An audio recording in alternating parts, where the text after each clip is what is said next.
As I travel across Virginia, one of the issues I hear the most concern about is the rising cost of student debt. Student debt now in our country at over $1.1 trillion exceeds the total amount of credit card debt. I hear time and again from young folks who want to buy a house or start a business but can't because the crippling amounts of student debt they've taken on. This touches home for me since I was the first person in my family to graduate from college and had to work and get grants, but I also took out student debt.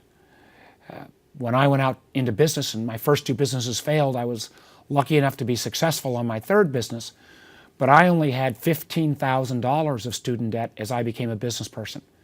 If I'd had $50,000 or $60,000 or $100,000 of student debt, as many young people do today, I might never have had the chance to start my business. So we've got to find a way to both lower the overall cost of higher education and also help these young people who want to get a higher education, want to go to college, but not be caught in this spiral of debt for decades afterwards. You shouldn't go broke just because you want to go to college. I've got 5 targeted legislative suggestions that can help relieve this challenge of student debt. First, I've got a bill that I've partnered with Republican Senator Marco Rubio from Florida called Know Before You Go. This says we should have a user-friendly website for every college, every community college, and career and technical education school that will tell a student and their parents how long it takes to finish that degree, if you're a college, what percentage of students actually complete their degree, how much debt you would normally take on, if you choose a particular major, what your chances are of getting a job in that major, what that job will pay, so that you can become an informed consumer as you make the choice for higher education. The second idea is more targeted to say, why can't you knock off part of college in high school? In many communities around Virginia, we're already doing this with dual enrollment in a community college while you're in high school. My legislation does 2 things. One, it urges our 4-year institutions to take this dual enrollment community college credit and actually count it towards your degree requirement. And secondly, if you're taking college level credit in high school and you're eligible for a Pell Grant, why not go ahead and allow that Pell Grant to be used while you're in high school? That particularly helps first-generation students going on to college. It knocks off dramatically the cost of higher education, as well as giving those students a jump start on their college education.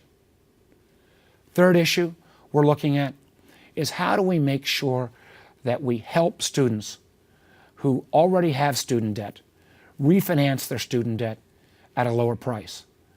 Coming to the Senate in June, there'll be a legislative approach that will buy down a student's existing debt to around 4%. I hope we get bipartisan support for this. But even if this proposal is not successful, we need to continue to work on ways to refinance student debt at a lower rate. If you can go out and get a mortgage for around 4.5%, why should you be paying student debt at 6, 7, and 8%? It's just not fair. We need to lower these costs. Fourth item we're looking at, and this is an opportunity where there is already in the law, but it's not very easy, and that is we should be able to offer income-based repayment for your student debt. Right now, too many students want to go off and work in a nonprofit or work as a teacher or work in another low-paying job that might provide great service.